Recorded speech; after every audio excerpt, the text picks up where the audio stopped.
Então, o que eu preparei para fazer hoje hoje é só exercícios, tá?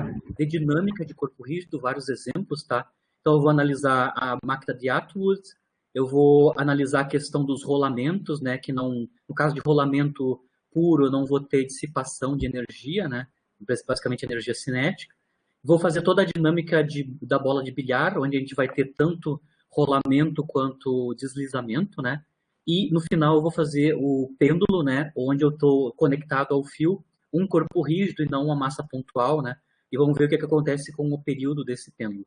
Basicamente, o que a gente viu na aula passada, para corpo rígido, a gente fez três coisas, né? A gente determinou quanto é que é o momento angular do corpo rígido, relativo a um eixo que passa pelo corpo rígido, né? A gente determinou quanto é que é a energia cinética rotacional, né? Em torno desse eixo de rotação. E também derivamos a diferentes maneiras, né, para diferentes corpos, né? Como calcular formalmente os momentos de inércia, né? Inclusive os teoremas, né? Que relacionam tanto eixos paralelos quanto perpendiculares, né? Se eu sei um, eu consigo calcular outros, né? A gente fez exemplos na aula passada. Então, o meu primeiro exemplo de dinâmica de corpo rígido, né, é a famosa máquina de Atwood, né, que é essa estrutura aqui, né. Eu tenho dois blocos, né, eles estão conectados por um fio que está em tamanho L, numa roldana, certo? E essa roldana está conectada através de um eixo de rotação. Em geral, a gente desconsidera a massa da roldana, etc. Aqui, como a gente já sabe tratar corpo rígido, a roldana vai ser incluída, a dinâmica de rotação da roldana vai ser incluída na discussão, né? Então, o que eu vou fazer agora, nesse exercício aqui, é determinar qual é a aceleração dos bloquinhos, né? Elas têm mesmo módulo, né? E direções contrárias, direções em sentidos contrários, mas mesmo módulo, né? A aceleração é constante. Então, basicamente, isso é a máquina de Atwood, né? Mas agora a gente vai considerar também a dinâmica da roldana, a dinâmica de rotação da roldana. Então, aqui eu já separei para vocês os diagramas de corpo livre, né, dos dois blocos e da roldana, né. Aqui tem o meu sistema de coordenadas, eu vou usar cartesiano, né, y positivo para cima, x para a direita e o z aqui saindo do plano, né. Tranquilo, aqui o primeiro bloco, nós temos duas forças no diagrama de forças, né, o peso do bloco e a força de tração, né, que eu estou chamando de força F, e a aceleração, eu vou assumir uma direção da aceleração, mas não importa isso, tá? Então eu vou assumir que a direção da aceleração para o bloquinho 1 é para cima, e obviamente o do outro tem o mesmo módulo, ele desce, né? Desce acelerado com o mesmo módulo. Né? Então aqui está o diagrama de corpo livre do segundo bloco, né? As duas forças são a peso do bloco 2 e a força de tensão, que eu estou chamando de F', né? E aqui a novidade que é o diagrama de corpo livre para a roldana, né, que tem raio Rzão e massa Mzão. Temos quatro forças, né, o peso da roldana, as duas forças de tensão, né, que são pares ação-reação com os bloquinhos, e temos a tensão aqui do fio, né, que sustenta, ou o aparato que sustenta, né, a roldana estática, né, estática aqui. A única coisa que a gente vai desconsiderar aqui é o atrito entre a roldana e o eixo que passa, né, pelo seu centro. Este eixo aqui, né, tem o eixo que passa pelo centro, ali a gente vai desconsiderar o atrito. Mas a gente não vai desconsiderar o atrito com o fio, né, da roldana com o fio, porque a gente precisa desse atrito, porque senão a roldana não vai girar, né. Então a gente vai ter que considerar que eu vou deslizar, a roldana vai compartilhar, né, o movimento do fio sem deslizamento do fio, tá? É a única coisa que a gente vai analisar aqui do ponto de vista de interação da roldana com o fio. A gente está assumindo não deslizamento, né? E o movimento de rotação da roldana acompanha, né, o movimento do fio. A gente tem que ter um certo atrito, né, com o fio, com a roldana e o fio, para que ela se desloque, né, para que ela rotacione, né, acompanhando o movimento do fio. Para obter a aceleração, eu vou fazer de duas maneiras esse problema, tá? Primeiro, eu vou usar a dinâmica de translação e rotação para os corpos que tem aqui, esses três corpos, né? Um deles, inclusive, tem rotação, né, que é a roldana.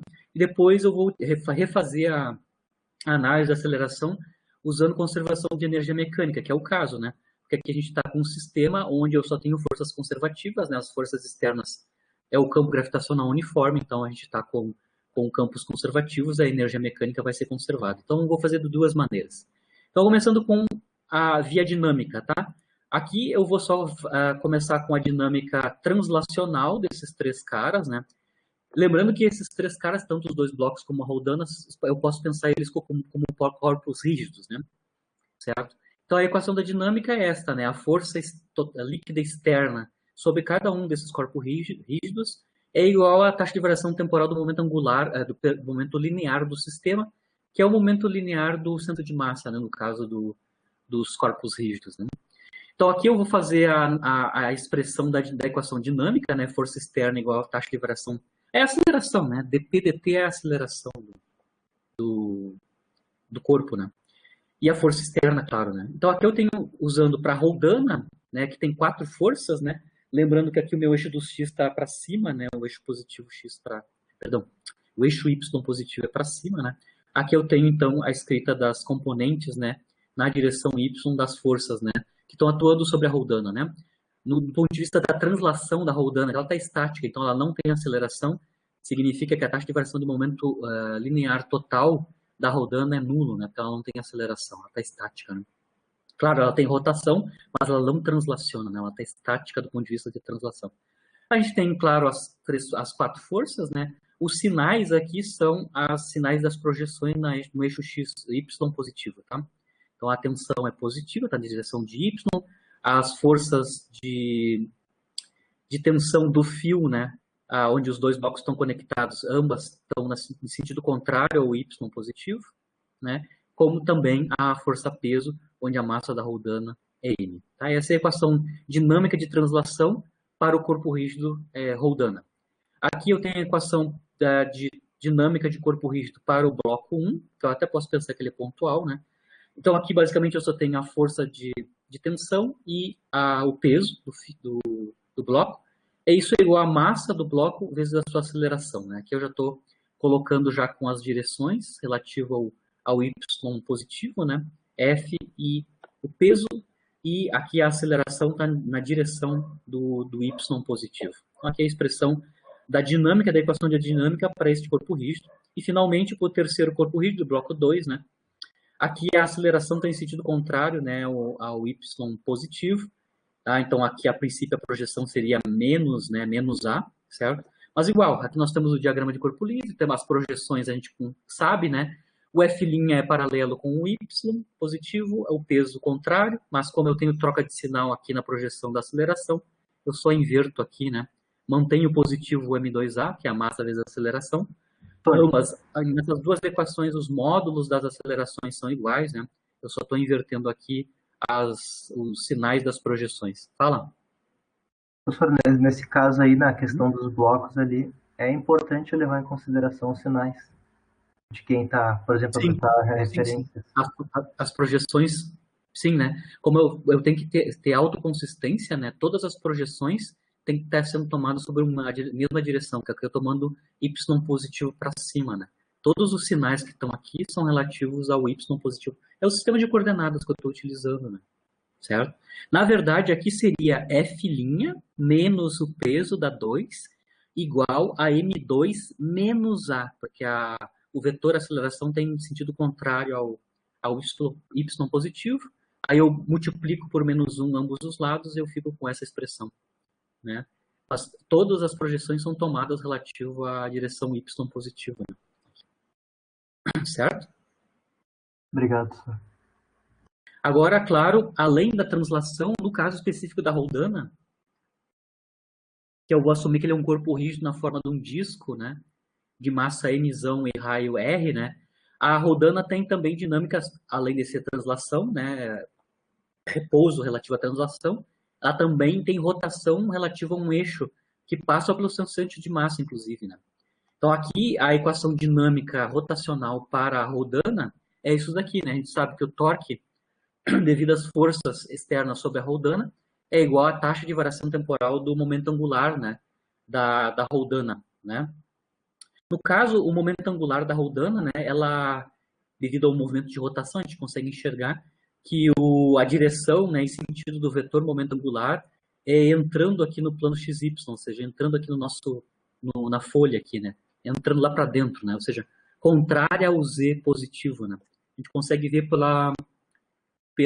pelo sentido de rotação que eu escolhi, né? Então, aqui a rodana está rotacionando, girando em torno do centro de massa no sentido horário, tá? Então, a gente sabe que a direção do L, do vetor momento angular, é para dentro da folha, né? Certo? Aqui, no caso, especificamente, o momento angular é paralelo, né, com o eixo de rotação, né? Quando isso acontece, quando o eixo de rotação é paralelo ao momento angular do corpo rígido, esse eixo é chamado de eixo principal, né? Então, aqui a gente tem um eixo principal, no caso da roldana, né? O momento angular, o vetor momento angular é um vetor paralelo com a direção do eixo de rotação, né? Que passa pelo centro de massa da roldana, né?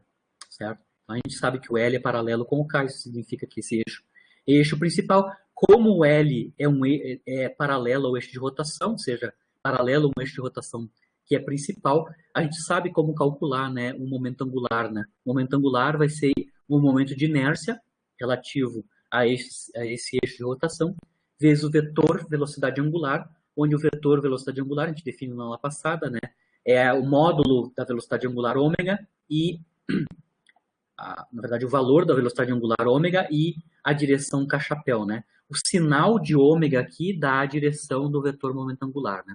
No nosso caso, como a gente sabe que o vetor momento angular está entrando na folha, porque o sentido de rotação aqui em torno desse eixo é horário, então você tem que ver na aula passada que a gente mostrou as duas direções possíveis para o vetor ômega, né? O L tem direção direção em sentido que é na direção menos K-chapéu, né? K-chapéu é a direção do eixo Z positivo, né? Bom, então a gente já sabe quanto é que é a taxa de variação temporal do L. Se o L é I ômega, vetor, e eu sei a direção e o sentido desse vetor, basicamente está aqui a expressão da taxa de variação temporal do momento angular relativo à rotação da rodana em torno daquele eixo, né? Que passa pelo centro de massa, né? É I vezes a derivada do vetor ômega, né? Tá aqui.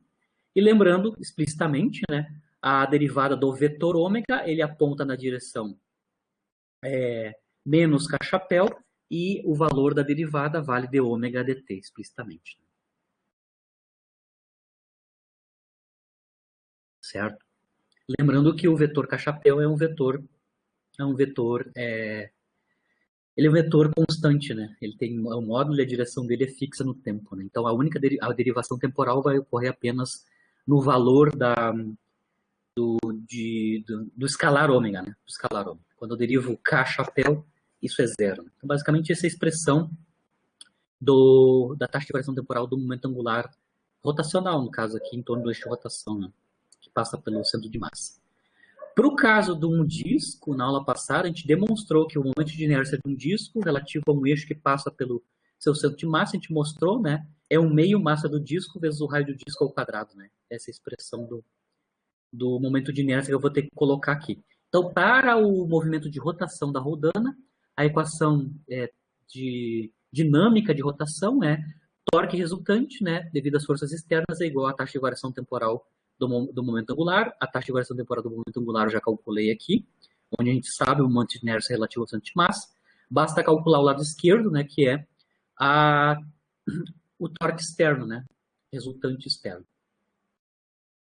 Se vocês olharem na rodana, ela tem quatro forças aplicadas, né? Mas duas delas não realizam torque, porque elas estão sendo aplicadas justamente no centro de massa, né? No eixo de rotação, né? Coincidindo com o eixo de rotação. A tensão e a peso da rodana, as forças tensão e peso estão sendo aplicadas no eixo de rotação, então elas não realizam torque porque o braço de alavanca relativo a essas forças é zero. Então, só duas forças vão dar torque não nulo, né? Que são as duas forças de tensão F, F', né? E eu vou calcular, então, quanto é que é o torque líquido. O torque líquido, então, vai ser a soma do torque devido à força F, de tensão F, e a força de tensão F', né? Eu estou chamando de R1 e R2 os braços de alavanca, né? Ou seja, a distância entre o centro de massa, né? Ou o eixo de rotação, até o ponto de aplicação dessas forças, né? Certo? No caso da T1, né, o torque devido à força F, né, a força F, né, onde a distância, em ambos os casos, né, tanto R1 quanto R2, a distância é sempre a mesma, né? Os braços de alavanca são o raio da roldana, raio R da roldana, né, explicitamente. E também a gente tem uma particularidade aqui para essas duas forças, que a força aplicada é perpendicular ao vetor braço de alavanca aqui. Você consegue ver que as forças estão aplicadas perpendicularmente, né, ao vetor R, né, explicitamente.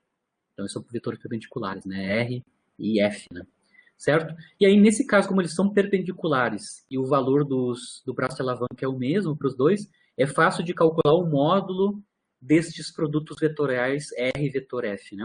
No caso do corpo 1, né, da força F, né, o raio, basicamente como são perpendiculares, o módulo do produto vetorial é o módulo, é só o produto dos módulos dos dois vetores, né? Vetor R e vetor F, tá? Então é R vezes F, e no caso do torque devido à força F', que eu estou chamando de torque 2, né, F', é R vezes F'. A direção e o sentido é regra da mão direita. Então, eu vou vir aqui. Para a força F, eu vejo que o vetor posição está nessa direção, o vetor braço de alavanca está nessa direção, né, o vetor R1. E o vetor F está assim, né? Se eu fizer R vetor F, né, via regra da mão direita, para obter a direção e sentido do vetor produto vetorial, eu vejo que esse caso, para a força F, pela regra da mão direita, o torque está saindo da folha, né? Ou seja, é na direção do vetor K-chapéu, né? Ou seja, na direção Z. Está aqui, ó. Então, é módulo RF, direção K-chapéu. No caso do torque devido à força F', né? O vetor posição, o vetor braço de alavanca está nessa direção aqui, né? Esse é o R2. Certo? Pela regra da mão direita, né? R vetor F, o vetor torque, né? R vetor F pela mão direita está entrando para dentro do plano, significa que ele é contrário ao K-chapéu. Está aqui, né? Contrário ao K-chapéu. Então, eu obtive os módulos facilmente, porque os módulos dos torques é apenas o produto dos módulos dos dois vetores, porque o seno do ângulo entre eles é seno de 90 graus, né? Porque são vetores perpendiculares, e as direções e sentidos são obtidos a partir da regra da mão direita, né? Ou seja, a direção e sentido do vetor produto vetorial, certo?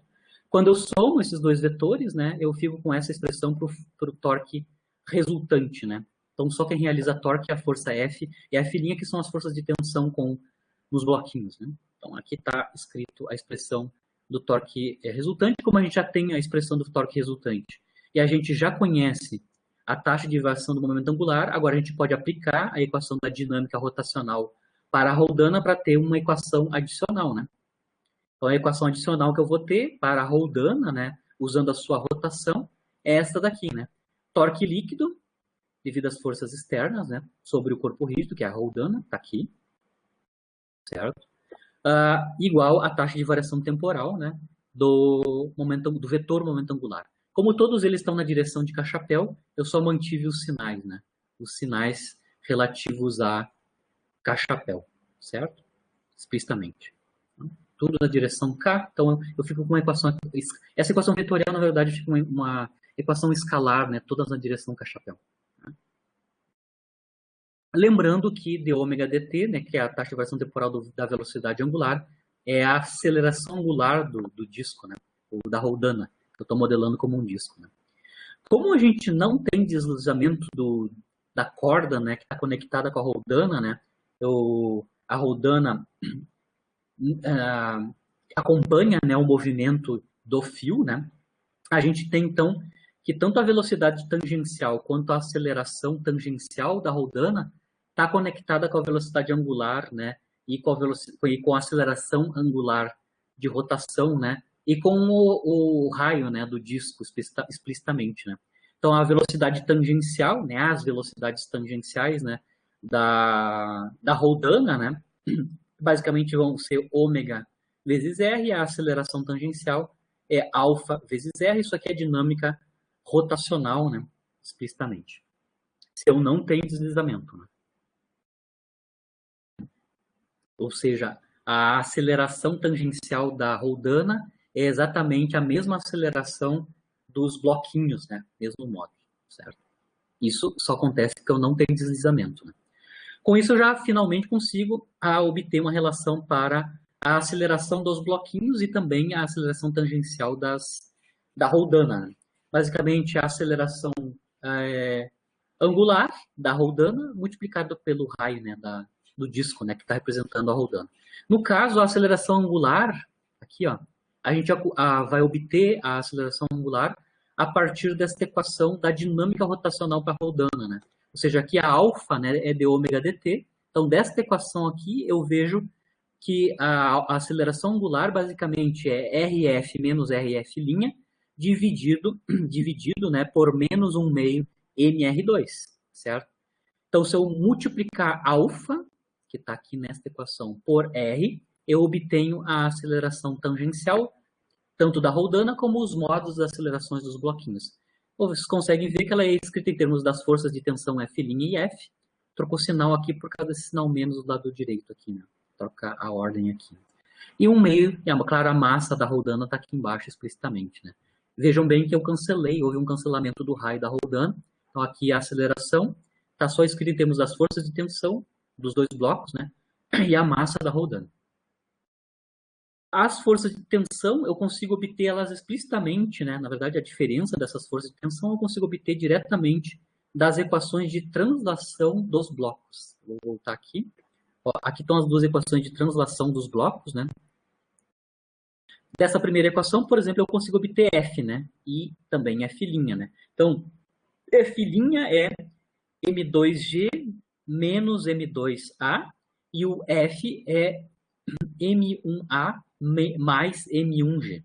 Então, eu consigo, das duas equações de translação para os dois corpos, né, para os dois bloquinhos, eu obtenho quem é F e quem é F'. Na verdade, F' menos F, explicitamente daquelas equações, né? Certo? Está escritas, claro, essas F's estão escritas em termos das massas dos corpos, né, dos blocos, e da aceleração da gravidade G e das suas acelerações, que tem mesmo módulo, né, para tanto o bloco 1 quanto para o bloco 2. Né? Aqui eu estou só separando, né, eu consigo ver a fatoração do termo que acompanha o G e do termo que acompanha, né, o coeficiente que acompanha só o módulo da aceleração, né, tanto tangencial da roldana quanto da translação dos dois bloquinhos. Né? Esta equação aqui, quando eu coloco lá na equação da aceleração, da relação da aceleração angular com a de translação a tangencial, né, para a roldana, me dá esta equação, né, A é F' menos F dividido por 1 sobre a massa dividido por 2, a massa está rodando dividido por 2, né, está aqui explícito, pega aqui e joga aqui.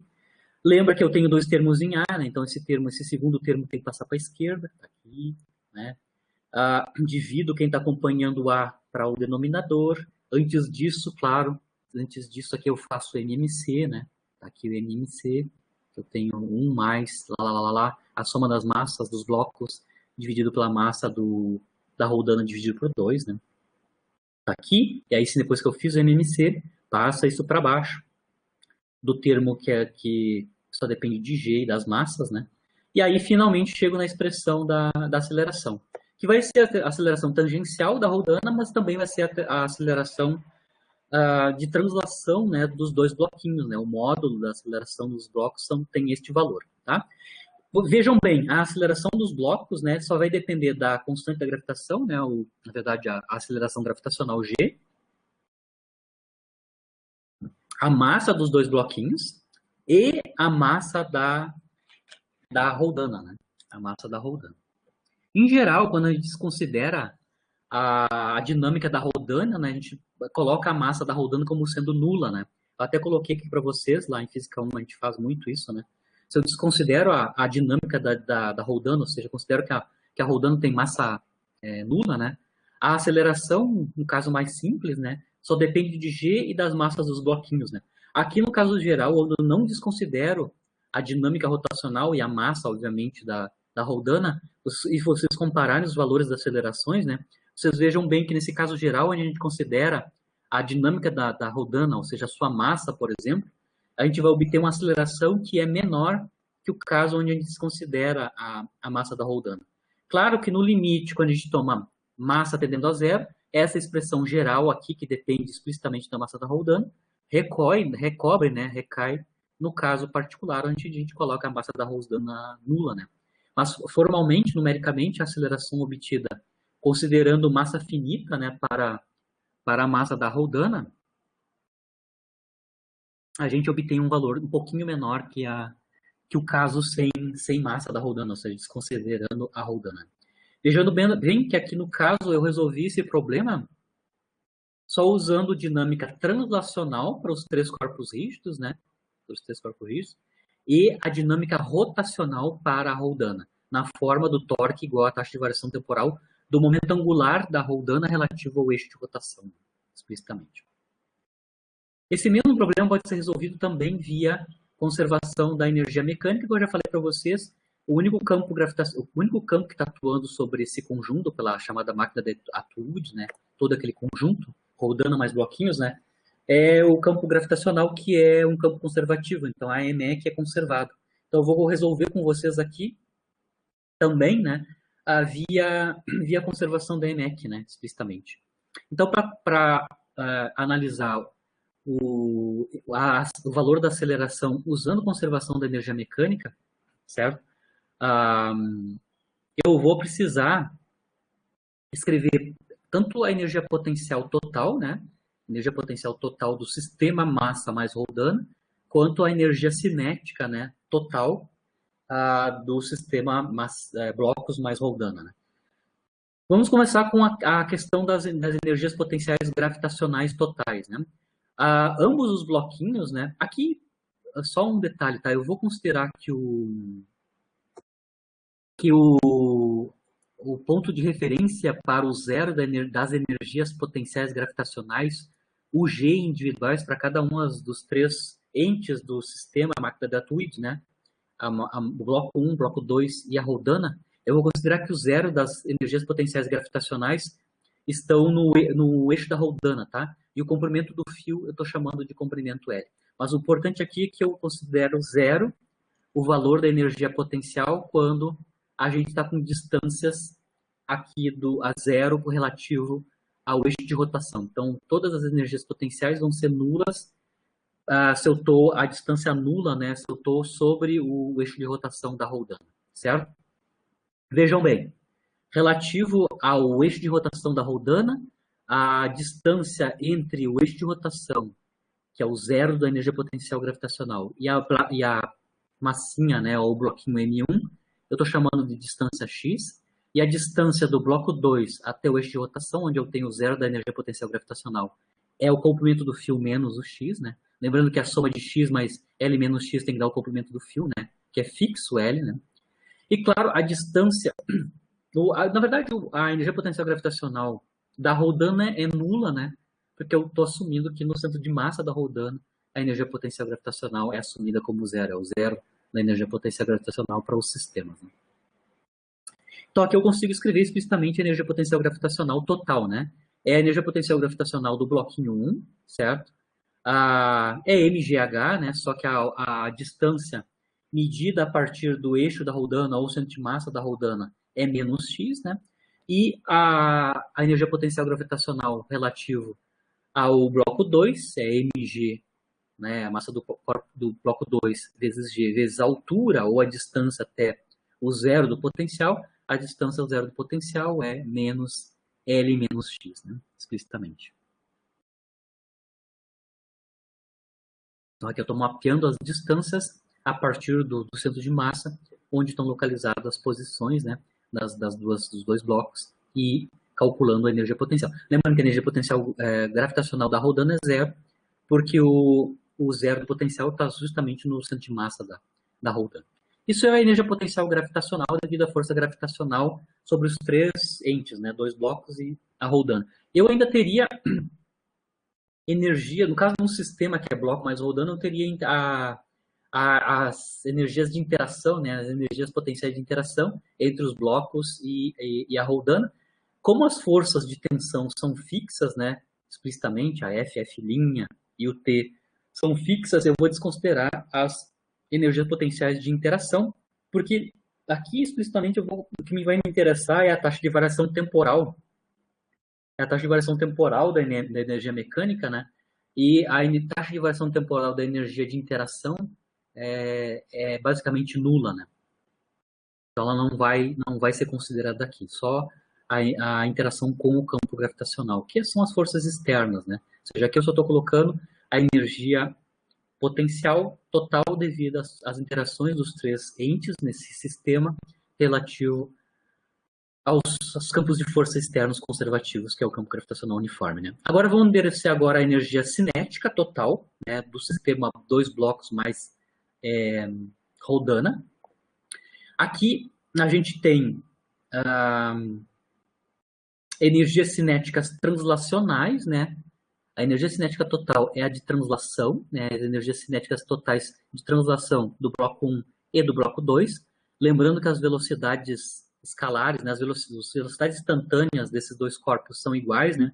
Por isso que eles compartilham, né, a mesma aceleração. Então, aqui, quando eu estou calculando a energia cinética do corpo 1 e do corpo 2, do bloco 1 e do bloco 2, as velocidades são iguais, porque as suas acelerações instantâneas são iguais, né? Devido ao movimento conjunto, né, com a mesma aceleração em módulo. Né?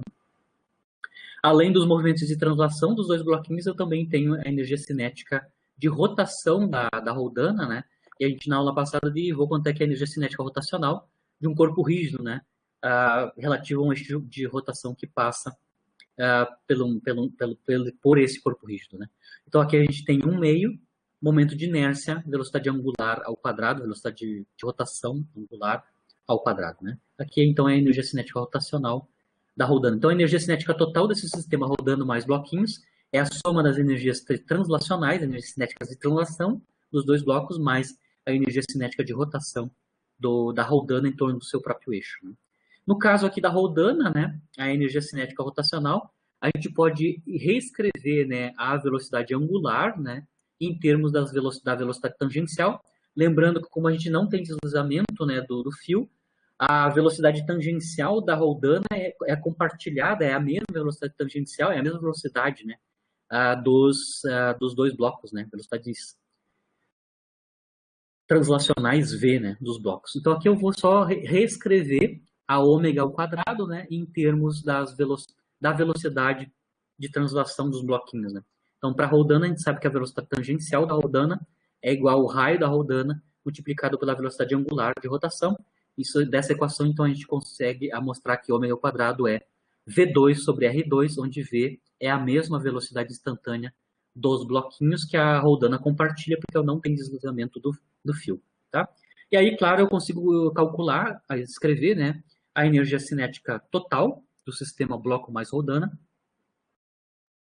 em termos das suas massas, e apenas das velocidades de translação dos bloquinhos, né, que são as mesmas. Né? Então, aqui a gente tem já a fatoração do V quadrado, que aparece nos três termos, o que sobra aqui fatorado é 1/2 e as massas, né? E no caso da energia cinética rotacional, eu ainda tenho o momento de inércia explicitamente, né?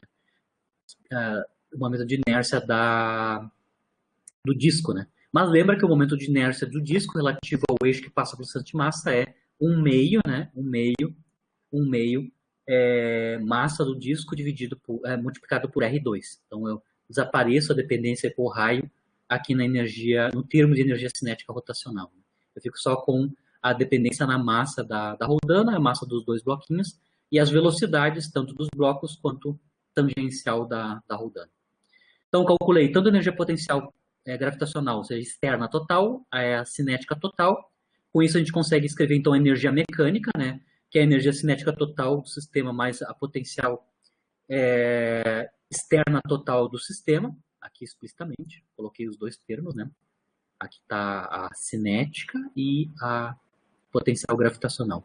Lembrando que aqui eu ainda estou desconsiderando, né, a energia potencial de interação entre os blocos e a Rodana. Aqui eu estou assumindo que na taxa de variação temporal dessa contribuição da energia potencial de interação entre os entes do sistema, bloco mais Rodana, como é constante, ela tem taxa de variação temporal nula. Então, não vai entrar aqui na conta. Né? Mas então aqui está a expressão da energia mecânica, levando os termos que interessam, né? Que tem variação temporal. Né? Porque eu tenho variação temporal da velocidade instantânea e eu tenho variação temporal das posições, né, dos blocos, né, relativo ao eixo de rotação da Rodana. Lembrando como eu estou assumindo conservação do momento da energia mecânica, né? Porque o sistema está sujeito só a forças conservativas, a gente sabe que a taxa de variação temporal, então, da energia mecânica, né, é zero, né? Então, ou seja, a energia mecânica é uma constante, né? Então, a taxa de variação temporal é nula, como eu sei a expressão da energia mecânica em termos da velocidade e da posição dos bloquinhos, né? Eu consigo calcular explicitamente as taxas de variação temporais, isso tem que ser zero, né? Então, aqui estão as taxas de variação temporal deste termo, ou seja, é a derivada dv quadrado, né? Ou seja, a derivada de dv quadrado é 2v dv dt, está aqui explicitamente. E no segundo termo, os x aqui, como eles são variáveis temporalmente, eu tenho que tomar a derivada temporal neles, né? Então, isso vai me dar massa vezes g, as massas vezes g, e a taxa de variação temporal da posição x, né? Das posições x, que é a velocidade, né? Explicitamente. Então, a equação d dt igual a zero vai me dar esta equação aqui, né? Onde aqui eu tenho tanto as acelerações, as velocidades, e a velocidade no segundo termo. Como eu tenho velocidades aparecendo nos dois termos, eu tenho zero no lado direito, né? Eu sei que a taxa de variação temporal da energia mecânica é nula. Aqui eu perco a dependência nas velocidades e eu isolando A, ou seja, que eu vou escrever explicitamente A, em termos das massas dos blocos, a massa da rodana, né, essa emissão, e a aceleração da gravidade, né, G. Ou seja, aqui eu reobtive a expressão da aceleração, né, tanto dos blocos como a aceleração tangencial da rodana, a partir de apenas conservação da energia mecânica, né? Eu sei que conserva energia mecânica para esse sistema bloco, mas rodana está sujeito a um campo externo, que é basicamente um campo conservativo, né? Então, a ME, que é uma constante de movimento, ela não tem taxa de variação temporal, tá? Então, eu fiz de duas maneiras a obtenção da aceleração da máquina de Atud, tanto usando as equações de translação quanto rotação para corpo rígido, quanto usando conservação de momento angular de um sistema de partículas. Conservação de energia mecânica num sistema de partículas, né? Eu comentei ali no caso da rodana que a gente estava desconsiderando, né, a deslizamento Tem atrito entre a rodana, claro, e a corda, né, mas não tem deslizamento da corda relativa à rodana, né. Aqui é eu vou fazer um outro exercício onde eu vou mostrar que quando a gente tem rolamento, né, ou seja, rolamento sem deslizamento, nesse caso físico, quando a gente tem rolamento sem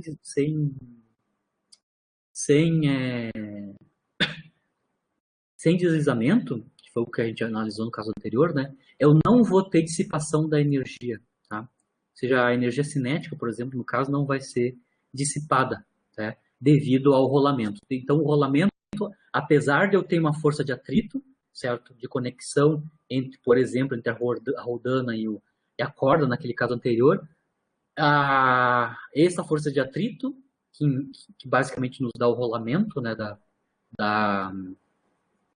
corda e da rodana, né, não introduz variação da energia ou da energia cinética. Aqui eu vou mostrar isso explicitamente, né, que rolamento não implica dissipação da energia. Para fazer isso, eu vou usar esse corpo rígido, tá? Vai falando, vou falar. Sim. Professor, só uma situação assim, vamos supor que eu estou fazendo esse cálculo, que nós estamos fazendo da máquina de Etude, e aí eu levasse em conta o rolamento e o deslizamento, mudaria muita coisa no exercício? Assim muda. Muda porque, como se tu considerar deslizamento, tu vai ter uma força de atrito que vai mudar a energia cinética do sistema. Lembra que lá no início do semestre a gente mostrou, né, que quando a gente tem sistemas conservativos, o trabalho realizado pelas forças não conservativas, que é o caso da força de atrito, né, por exemplo, com deslizamento, né, é igual à variação da energia cinética, né. Então, necessariamente, como tem um aparecimento de uma força de atrito que vai realizar trabalho, né, a gente vai ter variação da energia cinética do sistema, né.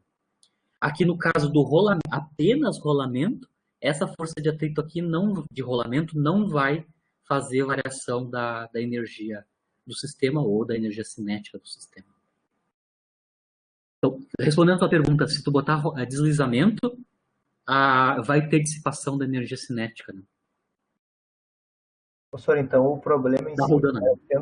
tendo rolamento, tá, vai complicar ainda, mas não tanto. Mas a questão se Não envolver tanto. esse tal do deslizamento, daí Uhum. sim a coisa fica feia. Uhum. Se tu tá com rolamento sem deslizamento, tá tranquilo, porque ainda tu tá salvo, porque a energia mecânica vai ser conservada. Como eu mostrei aqui, né, explicitamente. Né? Mas agora, se tem deslizamento, além de rolar desliza, que eu já vou fazer um exemplo bem completo disso, né? Aí o negócio fica bem complicado. A gente tem que analisar tudo que está acontecendo com o corpo, tanto do ponto de vista do rolamento e qual é que é o efeito do deslizamento, né? Certo? Então, Obrigado. para mostrar explicitamente para vocês, eu vou fazer um caso particular onde eu tenho um corpo rígido, que agora é uma esfera, tá? Certo? Uma roda, uma rodinha, sobre qual eu vou aplicar uma força externa. Então, tem uma roda, ela está na superfície horizontal aqui, até coloquei os eixos, né? Coordenados, Y para cima, X para a direita. Nessa roda aqui está sendo aplicada uma força, a força está sendo aplicada no centro de massa da roda, né? E aqui, obviamente, o diagrama de força para essa roda aqui, que é um corpo rígido, né? Aqui está o raio da roda, raio R, né? A massa M, etc. Aqui, então, se eu fosse fazer o diagrama de corpo livre para esse corpo rígido, roda, né? Eu tenho duas forças, claro, a força aplicada, que é a força F, força externa, né? E, claro, eu vou ter a força de atrito estático, né? Lembrando que eu tenho força de atrito estático aqui porque a velocidade relativa à superfície aqui, do ponto de aplicação da força de atrito, é fixa, né? Ela não muda de lugar. Ou seja, eu não tenho deslocamento relativo do ponto de aplicação da força de atrito relativo à superfície, certo? A superfície de contato não se move relativo à superfície onde o corpo rígido está rolando. Né? Não peguei muito bem isso. Eu pensei que a gente ia para o atrito cinético. Não, tu vai ter atrito cinético quando arrastar. Arrastar. Porque quando arrastar, sim, aí tá tranquilo, né? O centro de massa do boneco tá se deslocando e tá acelerado, né? E, claro, a força de atrito tem que ser força de atrito cinético, né? Ela é contrária ao movimento da partícula. Né? Aqui não. O ponto de aplicação da força de atrito não se move, né? Não tem velocidade relativa à superfície aqui. Se ele está rolando, só rolando, né? O ponto de aplicação da força de atrito é fixo relativo à superfície. Certo? Não, Se a tá. força de atrito, o ponto de aplicação anda, se o ponto de aplicação anda, da força de atrito anda relativo à superfície, aí sim tu tem força de atrito cinético, como tu tá falando, né? Ou no caso do arrasto, né? Tu tem uma força de atrito atuando importante, né? No caso aqui é força de atrito estático, porque a ponto de aplicação da força de atrito, né, no rolamento aqui, não se move, ou seja, tem velocidade relativa nula relativa à superfície. Entendi. Obviamente, quando tu tá arrastando o disquinho, né, quando tu tá arrastando ele, não tá rolando, tá arrastando, aí sim tu tem força de atrito cinético atuando também. Né? Obrigado. Certo? Então, quando a gente está falando de rolamento, a força de atrito aqui aplicada é a força de atrito estático. Né? Porque a frase é essa. O ponto de aplicação da força de atrito não se move, ou seja, não tem velocidade relativa nula relativa à superfície. Né?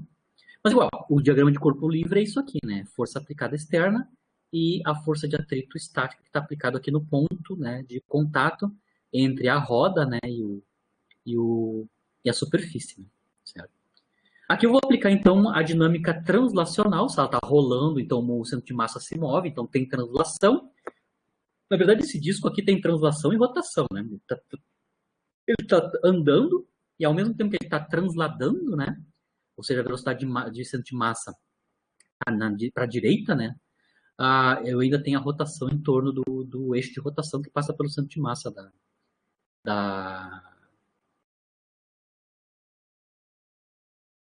do disco, né? Explicitamente. Aqui eu vou analisar a dinâmica translacional e também a rotacional, né? Para o disco ou a roda, né? Vou começar com a translação, né? De novo, a mesma que eu fiz por causa da roldana e mais bloquinho no caso anterior, né? A equação para translação é a força externa total é igual à taxa de variação temporal do momento angular, né, momento linear do sistema, ou seja, o momento linear desse corpo rígido, né, esse disco, né? Que basicamente é isso daqui, né? Lembrando que o momento linear de um sistema ou de um corpo rígido basicamente é o momento linear do centro de massa, e o momento linear do centro de massa é massa total do disco multiplicado pelo vetor velocidade do centro de massa.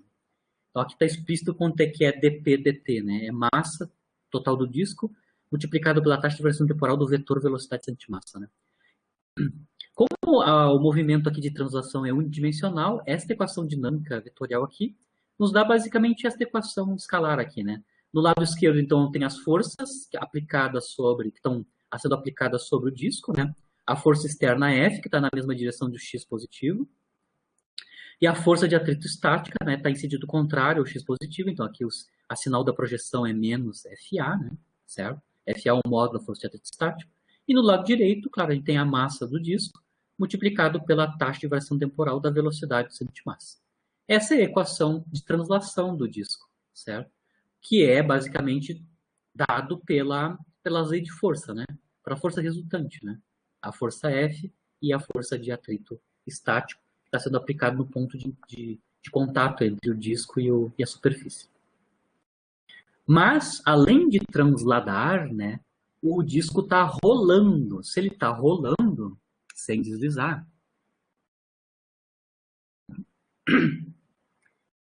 ele tem movimento de rotação também. A equação para rotação para corpo rígido, para sistema de partículas, né, é esse daqui, né? O torque líquido externo, né, atuando sobre esse corpo que está girando, esse corpo rígido está girando, é igual à taxa de variação temporal do seu momento angular, certo? Vamos ver os dois lados dessa equação. Primeiro, a gente precisa saber quanto é que é o momento angular da roda, né, girando em torno do eixo que passa pelo seu centro de massa, né, por exemplo. Tá? Esse eixo de rotação é paralelo com o momento angular, né? Se a gente pegar esse corpo rígido, a gente vai ver que o momento angular é o vetor paralelo ao eixo de rotação. Né? Isso significa que esse eixo de rotação ele é o eixo principal, e quando a gente tem eixo principal, né, a expressão do momento angular, né, de rotação em torno de um eixo que passa por dentro do corpo rígido, né, é essa daqui, né? É o momento de inércia vezes o vetor velocidade angular. No nosso caso, explicitamente, esse disco aqui está rodando, né? Está rodando, já rolando, né? Sem deslizamento, no sentido horário. Então a gente já sabe qual é, que é a direção e sentido do vetor ômega, né? Vale ômega um módulo da velocidade angular, e a direção do vetor velocidade angular é menos k-chapéu. Né? Menos k-chapéu para a nossa definição, né? De direção do vetor V, né? Vetor ômega, perdão. Vetor ômega, vetor velocidade angular. Menos k-chapéu é a direção e ômega é o seu módulo. No lado esquerdo aqui, a gente precisa calcular quanto é que é o torque, né? O torque total, né? Torque devido às forças externas que estão sendo aplicadas, que são duas. Mas vejam bem, a força F externa, ela está sendo aplicada no centro de massa. Então, ela não realiza torque, né? Relativo ao eixo de rotação, certo? Mas a única força, então, que vai dar torque líquido não nulo, né? Vai dar torque líquido não nulo, perdão, é a força de atrito estático, que ela está sendo aplicada a uma distância R, né? Do eixo de rotação, né? Aqui, por exemplo, aqui eu estou mostrando que a distância entre o eixo de rotação e o ponto de aplicação da força de atrito estática, o tamanho, né, do vetor é R, inclusive eles são perpendiculares, né? O vetor braço de alavanca e o vetor força aplicada são perpendiculares. Então, o torque externo é só o torque devido à força de atrito estático. O módulo, como eles são perpendiculares, esses dois vetores, o R e o F, né, são perpendiculares. Basicamente, o módulo do produto vetorial RF, né, R vetor F, é o módulo da força de atrito estático e o tamanho do braço de alavanca, que é R, né, o raio do disco. E a direção é dado pelo vetor produto vetorial R vetor F, né? Vocês conseguem ver que está entrando para dentro do disco, né? O produto vetorial R vetor FA está entrando para dentro do disco, ou seja, a direção em sentido é menos k-chapéu. Está aqui claro que o torque é igual, está na mesma direção que o vetor momento angular. Né? E aí, claro, finalmente a gente pode escrever a equação rotacional para o disco, né? Torque externo resultante é igual à taxa de variação temporal do momento angular. Torque externo é este daqui, tem módulo FAR, né? E a taxa de variação temporal do momento angular relativo ao centro de massa, está aqui, ó, é I derivada do ômega. Ambos vetores, tanto o torque quanto a taxa de variação temporal do L, ambos apontam na mesma direção, que é a direção menos cachapéu. Então, essa equação aqui vira uma equação escalar que relaciona a força de atrito estático, o momento de inércia e a taxa de variação temporal da velocidade angular, que é a aceleração angular. Né? Aqui é a aceleração angular. Agora eu vou mostrar, usando as duas equações, translacional e rotacional do disco, só rolando, sem deslizar. Eu vou mostrar quanto é que vale a taxa de variação da energia cinética, ou a taxa de variação da energia mecânica, né, neste caso, certo? Então, aqui eu vou escrever quanto é que é a energia mecânica para esse disco rolando sem deslizamento, onde translada e roda, né, gira, mas só rolamento, sem deslizamento, certo?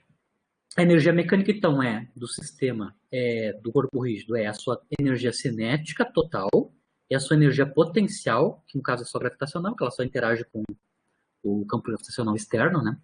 A cinética total é a cinética de translação e a cinética de rotação, tá? Então, o meio mVCM ao quadrado é a energia cinética de translação da roda, a translação dela. Mas ela também está girando, rodando com um rolamento puro, né, sem deslizar. A energia cinética rotacional é essa daqui, né, 1 meio momento de inércia a velocidade angular ao quadrado. Então, aqui está quanto é que é a energia cinética total, né, a soma da translacional mais a rotacional. E a energia potencial é só a energia potencial gravitacional, que é a massa do disco, né, a massa total do disco, a G, e a altura relativo à superfície, por exemplo. Vejam bem que nesse caso aqui para o disco, a energia potencial gravitacional ela é uma constante, né? A massa, o G e o H são constantes, explicitamente. A única quantidade que tem de variação temporal aqui explicitamente é a energia cinética, né? Porque ela tem a velocidade de centro de massa e a velocidade angular de giro, né? Essas quantidades podem variar no tempo. Né?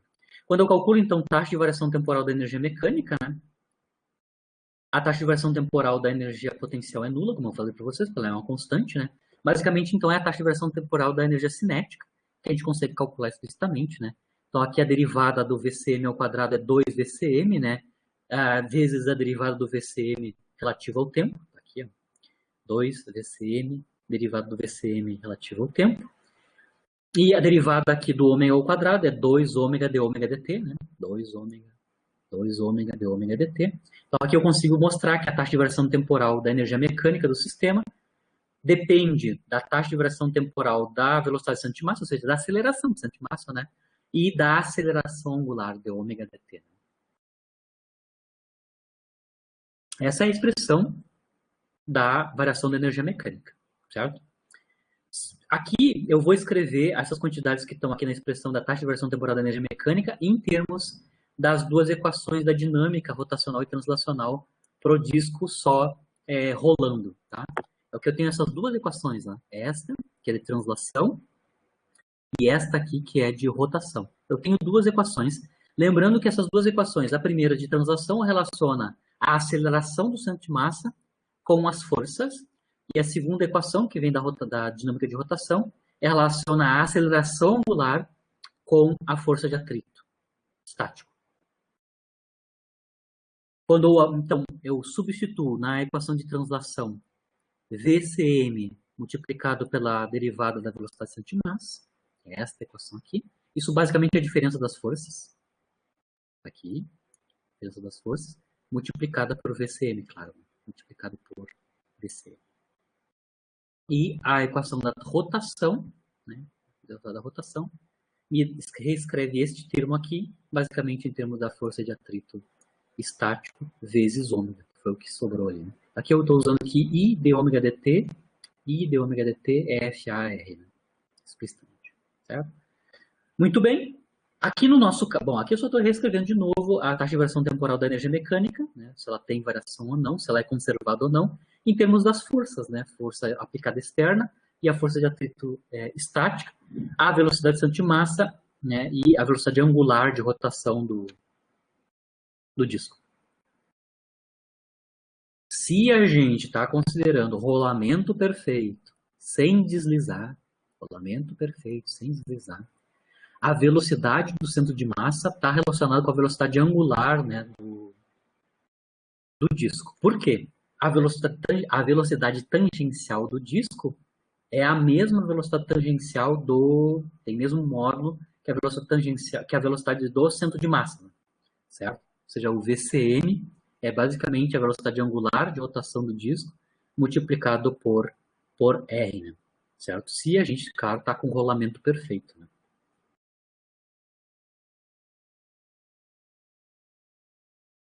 Mesmo caso da roldana, né? Lá como não tinha deslizamento, a velocidade tangencial da roldana era igual à velocidade escalar de movimento das partículas, né?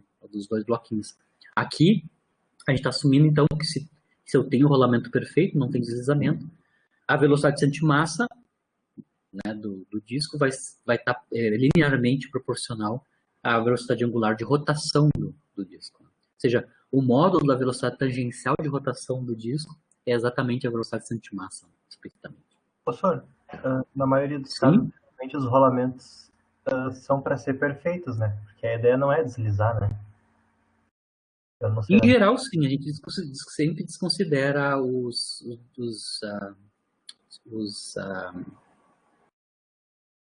rolamentos.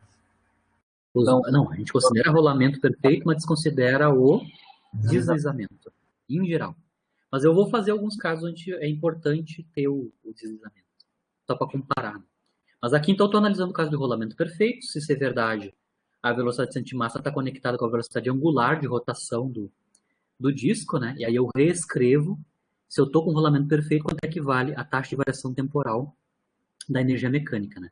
Mostro aqui. Então, obviamente, aqui onde eu tenho a VCM, eu troco por... Perdão, onde eu tenho ômega R, né? Ômega R, eu substituo por VCM. Isso aqui só é verdade se eu estou com rolamento perfeito. A velocidade tangencial do disco girando é a mesma em módulo, né? É o mesmo módulo da velocidade de antimassa do disco.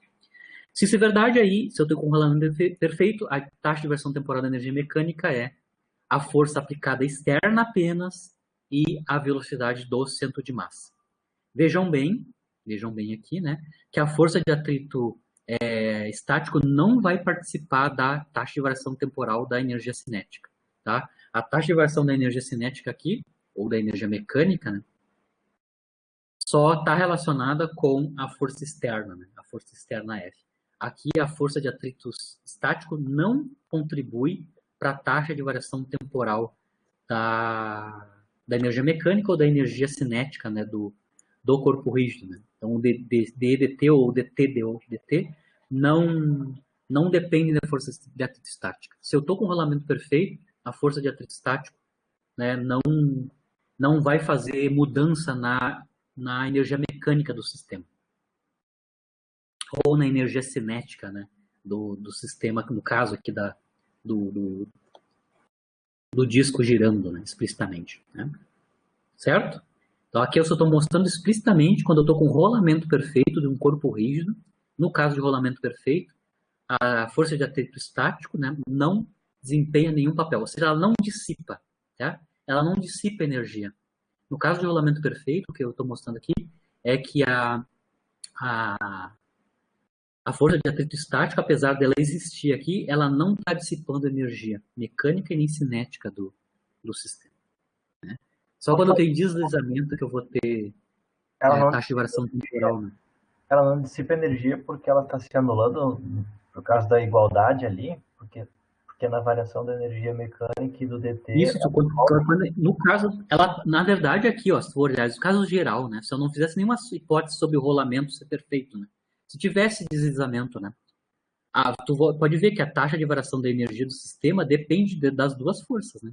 Ó, das duas forças. No caso onde eu usei que é rolamento perfeito, eu tive um cancelamento dos dois termos que envolvem a força de atrito estático. Tá vendo? Então, só no caso do rolamento, a taxa de variação temporal da energia mecânica não vai depender da força de atrito estático, ou seja, ela não contribui para a dissipação de energia mecânica. Né? Mesmo ela sendo uma força dissipativa, mesmo ela sendo uma força dissipativa, ela não vai contribuir. Mesmo ela sendo uma força de atrito, neste caso aqui, ela não é uma força dissipativa, do ponto de vista de dissipação de energia mecânica, né? Uhum. Aqui está a expressão geral. Se tu fosse ver o caso completo, né, nem fazendo nenhuma hipótese, a taxa de variação temporal da energia mecânica dependeria da força de atrito aplicada, né? No caso particular de rolamento perfeito, eu tenho um cancelamento da contribuição da força de atrito estático, então ela não vai contribuir para a dissipação. Então, o que eu estou tentando mostrar aqui é que no caso, quando eu tenho rolamento perfeito, apesar de eu ter força de atrito no diagrama de força, aquela força de atrito não dissipa energia mecânica, ou energia cinética, se for o caso. Sim. Relacional mais rotacional. Entendi. Obrigado. Certo? Eu já vou fazer um caso onde eu vou introduzir o rolamento, e a gente vai ver que a coisa não fica tão simples assim. Mas tem que ficar claro que quando eu tenho rolamento perfeito, essa força de atrito estático não dissipa energia. Certo? Eu posso assumir tranquilamente que a energia mecânica é uma quantidade conservada aqui. E eu posso resolver vários problemas assim, desde que o rolamento perfeito seja assumido. Né? Agora eu vou fazer o caso no segundo caso, né, na verdade é o meu terceiro exemplo, né, que é a mecânica da bola de bilhar. Tá? Em que eu vou fazer dois momentos, onde eu estou aplicando uma força numa bola de bilhar, então ela vai rolar e vai deslizar, né? E deslizar e rolar, né? Posso ter rolamento tanto rolamento quanto deslizamento, no caso geral, né? Na bola de bilhar. Isso enquanto eu estou aplicando, né? Vou fazer dois casos. Enquanto eu estou aplicando a força externa, F, e depois quando eu tiro a força externa, ou seja, deixa de ter força externa aplicada. Então eu vou fazer esses dois momentos. Como é que fica a dinâmica da bola de bilhar, né, do ponto de vista da velocidade de antimassa e da rotação da bola de bilhar, nesses dois momentos. Enquanto a força externa está sendo aplicada, que geral é uma força impulso, ela é bem rápida, né? É bem rápida. E depois quando a força externa já não tem mais. Então a bola de bilhar está basicamente livre, né, rolando e deslizando, se for o caso. Então vamos começar onde eu tenho uma força F, que vai ser exercida então por um taco, né, então, bola de bilhar dentro de um snook aí, por um taco, né, mas só que é claro que eu vou considerar uma direção específica para a aplicação dessa força. Ela vai ser aplicada horizontalmente, né, no bilhar, na bola de bilhar, que eu estou assumindo uma esfera, né, esfera perfeita homogênea, né. Aí a aplicação é vertical, né, no eixo vertical relativo ao eixo que passa pelo centro da bola de bilhar. Né? Já vou mostrar que a figura vai ficar bem clara. Né? A força de atrito aqui com a mesa vai ser desprezada, agora nesse momento onde eu estou aplicando a força externa, explicitamente. Então, o meu diagrama de corpo livre é basicamente esse aqui para a bola de bilhar. Né? Tá a minha bola de bilhar, que eu estou assumindo que é um corpo rígido, ou seja, uma esfera, né, uniforme, que tem o raio R, eu tenho o centro de massa aqui. Aqui está a força aplicada, lembrando que eu não estou exatamente aplicando explicitamente no centro de massa, né? Ou seja, numa direção paralela aqui ao centro de massa, né? Então, está aqui um pouquinho para cima, a uma distância vertical a partir da superfície que é H. Né? Então, tem o raio do disco, da esfera, e a força aplicada está a uma distância H verticalmente aqui da superfície, né? De novo, para resolver esse problema, enquanto eu estou aplicando a força, aqui, claro, eu estou desconsiderando forças de atrito. Né? A intensidade dessa força externa é muito grande comparado com os outros problemas, né? As outras forças que interagem, que estão nesse problema aí. Né? Bom, para resolver como é que vai ficar a dinâmica desse corpo quando eu aplico uma força externa, ou seja, eu dou uma atacada, né, com força F horizontal em algum ponto aí da bola de bilhar, né, eu vou usar de novo sempre. Esse é o modus operandi, tá? Tem duas maneiras de resolver. Ou usa leis de conservação, ou usa as duas equações, dinâmica de translação e rotação. De novo, aqui eu vou usar as duas leis, né? De translação e de rotação deste corpo rígido, tá? Ou seja, força externa sobre o corpo rígido é a massa do corpo rígido multiplicado pela taxa de variação temporal da velocidade antimassa, e o torque total sobre esse corpo rígido, né, torque devido às forças externas sobre esse corpo rígido, é igual à taxa de variação temporal do seu momento angular de rotação, certo? Eu vou começar com a translação, né? No caso, como a gente desconsiderou, né, a força de atrito, a única força sendo aplicada aqui com força externa, né, não nula, sendo aplicada sobre a bola de bilhar é a força externa F, né? Claro que eu tenho a normal, está contrabalançando a força peso, então na direção Y eu tenho força resultante nula, né? Então a força resultante líquida na direção X é só devido à força F, né?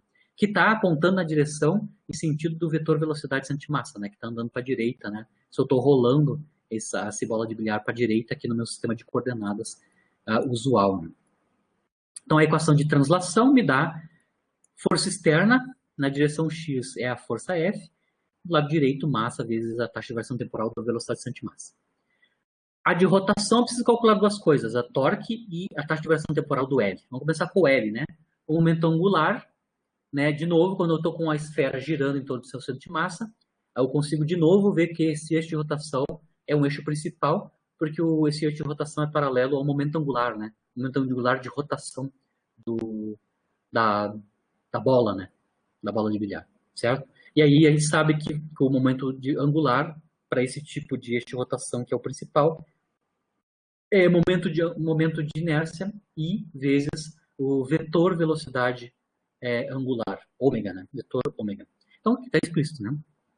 O L, então, o momento angular da bola, é o momento angular relativo ao centro de massa, né, da bola, multiplicado pelo valor da velocidade angular de rotação, multiplicado pela, claro, a direção do vetor ômega, né, que é menos K, como a gente está rolando, né, está girando aqui em sentido horário, então, a gente está entrando, né, o vetor momento angular está entrando dentro do plano, né, ou seja, é contrário à direção Z aqui positiva, certo?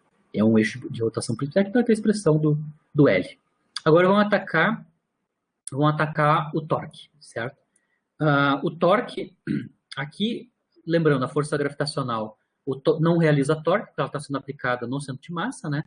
Mas a força externa F tem torque não nulo, né? Aqui, então, eu tenho só a representação do braço de alavanca R, né? Que a partir do eixo de rotação, né? E a força externa F, tá?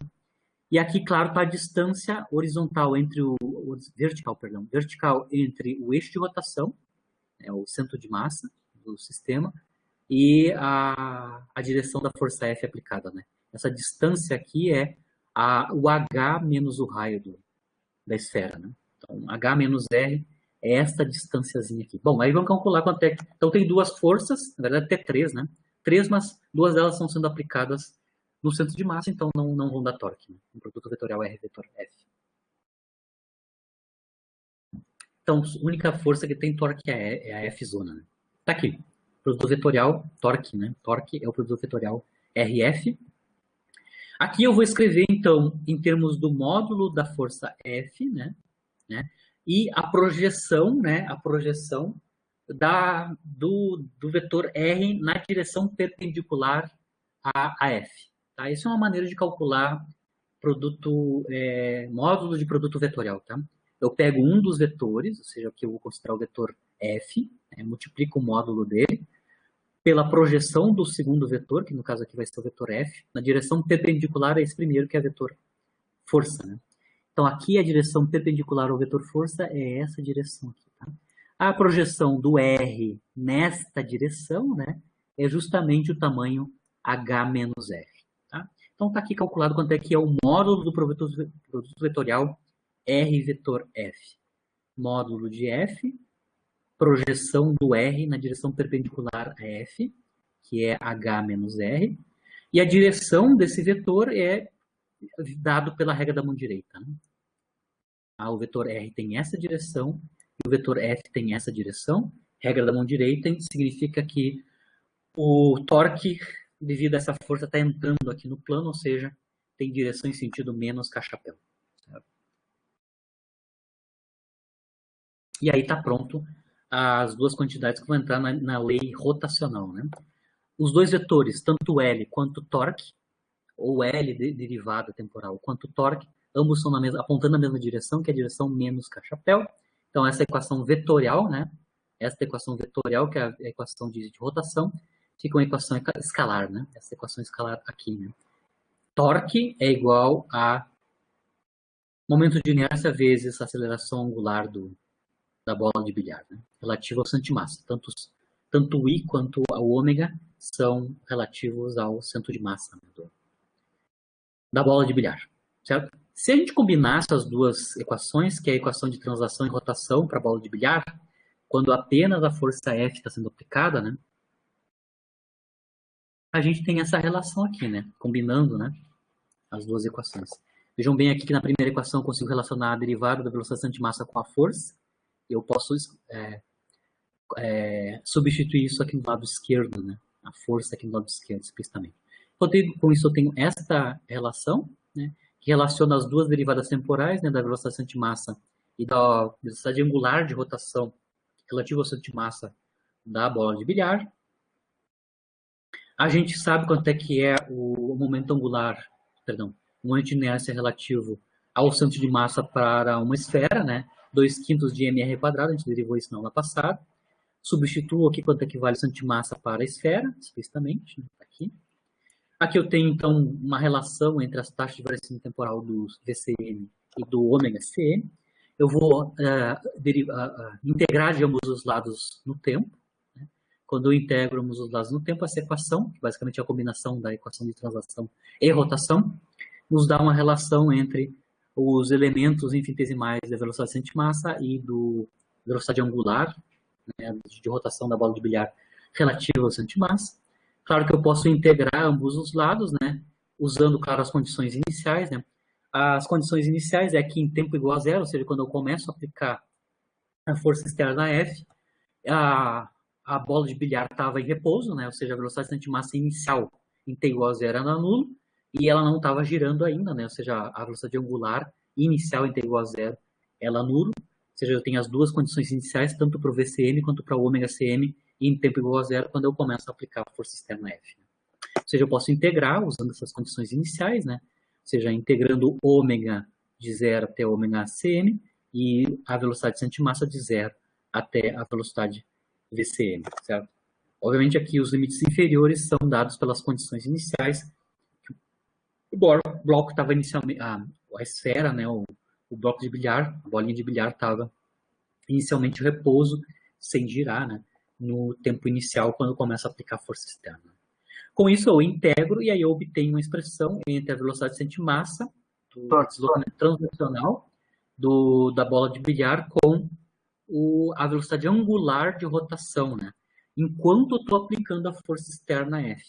Vejam bem que aqui, enquanto eu estou aplicando a força externa F, vejam bem, a velocidade de centro de massa não é R vezes ômega C, certo? Tem uma relação aqui complicada, na verdade depende do raio da bola de bilhar e da altura que está sendo aplicada a força externa.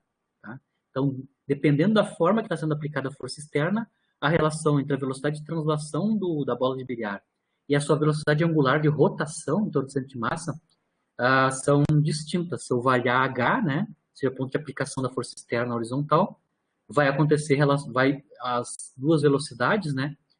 A do centro de massa, que tem a ver com a translação da bolinha. Professor? E o de rotação são distintas. Fala. Deu uma perdida ali. Tá, tu foi resolvendo o problema. Aí por que tu já começou a integrar ali só? Porque qual foi o passo ali? Tu foi definindo, aí tu começou a integrar ali. Por que eu integrei aqui? Porque eu quero saber a informação, qual é que é a relação entre a velocidade de centro de massa, né, e a velocidade angular de giro da bola de bilhar. Tá? Uhum. Eu sei as derivadas temporais. Se eu derivar se eu integrar em ambos os lados no tempo, eu fico com diferenciais tanto na velocidade de centro de massa quanto na ômega, né, a velocidade de rotação. Tá. Que é as quantidades que eu quero saber, né? Aí eu integro, claro, usando as condições iniciais, que a esferinha estava parada inicialmente, quando eu comecei a aplicar a força externa, né? E aí eu consigo obter, já aplicadas as condições iniciais, eu consigo relacionar qual é que é a velocidade de translação da bolinha de bilhar com qual é que é a relação dela, né, com a velocidade de giro, né, de rotação da mesma bolinha de bilhar. Não, tá. Certo? Eu entendi. Aqui já tem um problema, né? Aqui, vejam bem, a ômega, a velocidade de translação, que é a velocidade do centro de massa, que é a velocidade de translação da bolinha, né, andando em cima da superfície, né? E a velocidade de rotação não são proporcionais, não são, aliás, são diretamente proporcionais, mas o fator de proporcionalidade não é o raio da bolinha, tá? Depende do ponto de aplicação da força externa, que é esse H aqui, né? Lembrando que H é a altura vertical a partir da superfície onde eu estou aplicando a força externa, né? Então, no caso aqui geral, né? Se eu não estou aplicando em casos particulares a força externa, certo? A velocidade de centro de massa não é igual a R vezes ômega C, ou seja, elas não são diretamente proporcionais, onde a constante de proporcionalidade é o raio da esfera, né? Tem dependente de ômega, de H, né? Depende de H explicitamente. Isso significa que neste caso aqui, né, além do rolamento, né, eu posso também estar acompanhando esse rolamento também deslizamento, tá? Lembrando que se eu estou com o rolamento perfeito, como eu mostrei no caso anterior, né, aquela bolinha, apliquei uma força externa num disco, né, só rolando perfeitamente sobre a superfície, a gente mostrou que isso aqui era verdade, né? A velocidade de centro de massa é o raio do objeto multiplicado pela velocidade angular de rotação, tá? O fato de não dar isso nessa dinâmica da bola de bilhar significa que, além do rolamento, aqui eu também tenho deslizamento. Professor, essa situação vai ocorrer sempre que eu der a tacada acima ou abaixo ali do centro. Ou abaixo do centro, exatamente. Daí eu vou entrar nessa situação. Aí eu vou ter tanto rolamento quanto deslizamento. Eu vou mostrar que se eu aplicar bem no centro de massa, ou seja, no ponto centro de massa, aí eu só tenho deslizamento, não vai rolar. Uhum. Então, se eu aplicar acima ou abaixo da linha que passa pelo centro de massa, vai rolar. Vai rolar tranquilo e deslizar. Rolar e deslizar. Se eu aplicar diretamente isso na linha do centro de massa, aí só desliza, não rola. Eu vou fazer os casos particulares, mas a geral é isso aqui, ó. Para qualquer valor de H, a expressão geral é essa, né? Levar para o bar essa explicação. Oi? Vou levar para o bar essa explicação porque ela é boa. Bem legal. Mas a gente já consegue ver direto que não está rolando puro, porque se rolasse puro, a velocidade de centro de massa tinha que ser exatamente o raio da bola de bilhar multiplicado pela velocidade angular de rotação, né? Ou seja, a velocidade tangencial da bola de bilhar, né, tinha que acompanhar em módulo o valor da velocidade de centro de massa, né? Não é o que está acontecendo aqui, né? Eu vou fazer então casos particulares. Então já dá para ver que aqui não só está rolando, tem uma componente de deslizamento aí também, né? Bom, se o H for R, que é isso que eu estou mostrando, né? Se a gente aplicar a força externa exatamente na linha que passa aqui pelo centro de massa, eu pego a expressão geral aqui e coloco H igual a zero. H igual a R, né? H igual a R aqui, certo? O que vai acontecer? Se eu for ali, H igual a R ali na equação de rotação, tá?